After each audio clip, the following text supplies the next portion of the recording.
What's going on, guys? Welcome back to the channel. It's been a little while since I posted a video, so I thought I would take the opportunity to bring you a quick video on the ECOSOLARIS heat pump. The winter weather is finally here. As you saw outside, we got some snow on the ground last night. Nothing crazy, but the temperatures are dipping down below freezing now. So I've been running this thing a little bit. It's working pretty good so far, so I thought I would bring you just a little bit more information on how this thing heats the garage.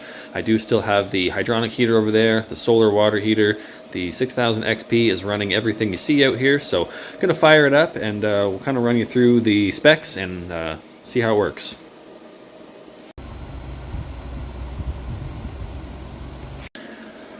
Okay, we've been up and running for a little while. We're using just under 1000 watts at just about full speed here, kicking out about 92°F air.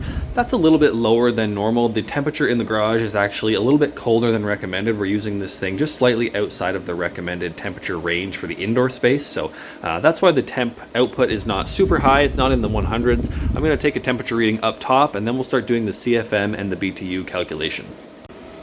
Okay, so up top we have a 50° inlet temperature. We're kicking out 92° air, so that's a 42° temp rise across the ECOSOLARIS. That's pretty good given the outdoor temperature and the indoor temperature. I'm going to take a quick velocity reading and then we'll do our CFM calculation.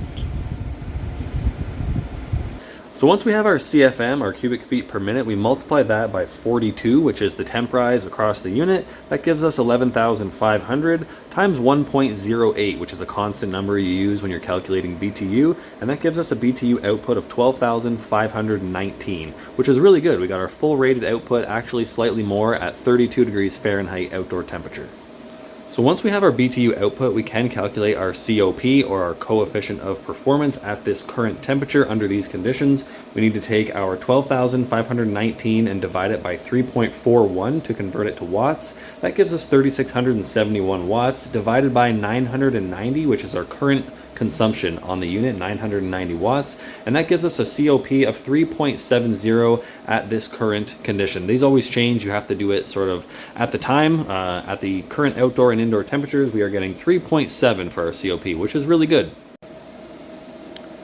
So as you guys saw in the opening clip, I've added 4 more solar panels up against the fence. Those are the Sirius PV bifacial panels. We've had a really gray November, not a lot of good sun, so I added those just in an attempt to get a little bit more solar into the 6000 XP's battery every day. I'm going to make something more permanent for the mounts, but right now they're just leaning against the fence, so I'm going to unplug them here from the conduit box and just put them on the ECOSOLARIS heat pump for a little while, see what kind of power we can make on the PV side, because I really haven't ran this thing on solar too much since getting the XP hooked up. I pretty much run both heat pumps off the 6000 XP, and that's a good way to do it, but just for the sake of the video, I am going to plug in some solar into this unit and just see how it does. Okay, so I just plugged the MC4s in. Everything is still running. We'll go back inside and just see how much solar we're making from that 1600 watt array on the fence. Okay, so with the solar plugged in, we have a change in the icon here. You can see we're making a little bit of green energy on the right side of the circle there. That is indicating the solar's plugged in. We're still kicking out just shy of 90 degrees, making a little less than 300 watts from solar. I do like on this app how you can see the voltage from the solar input. Ideally, I would get that up around 150, 160. You know, one more panel would do this thing well. Being down around 100, you do risk dropping out from time to time if it gets cloudy, but so far so good. We're going to let this thing continue to run for the next hour or so. The garage is now up to 53 degrees, so making some progress since we started. We've probably been running about 45 minutes, so far so good. Okay, so the unit's been running about an hour and a half, almost 2 hours. My wife and I just got back from an early lunch. Did a defrost cycle while we were gone. There was a little bit of ice left on it this morning from running last night, but that has since defrosted. Everything is still working good. Garage temperature is up around 66, 65 degrees right now, so everything's doing good. The unit's going to start ramping down here shortly.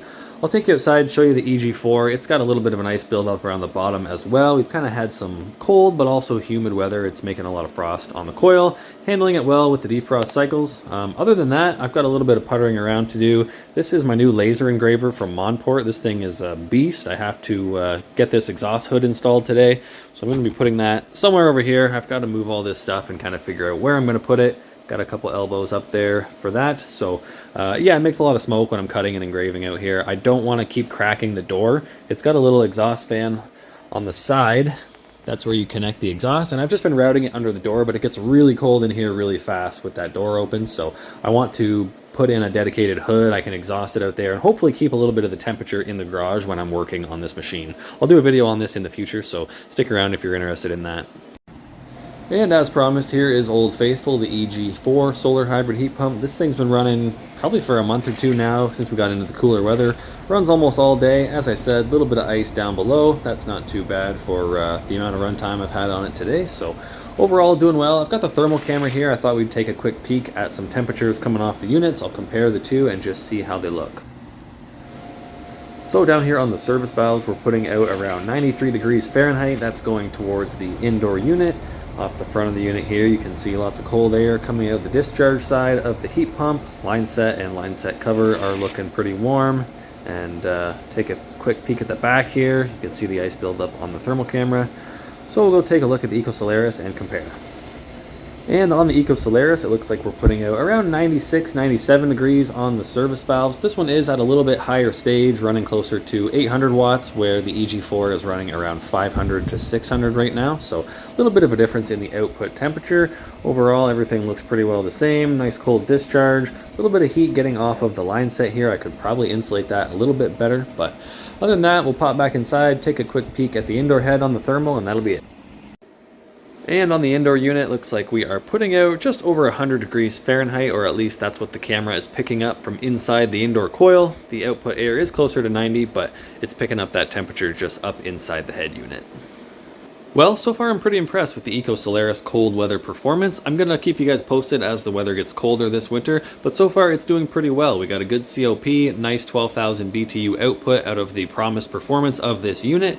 It does keep me from having to run the tankless and the hydronic heater, so I'm not using as much gas. Like I've said many times before, the gas is more expensive around here than the electricity, so I'm going to get to work plumbing in this little exhaust vent over here for the laser, so I don't have to keep opening the door and freezing out the garage.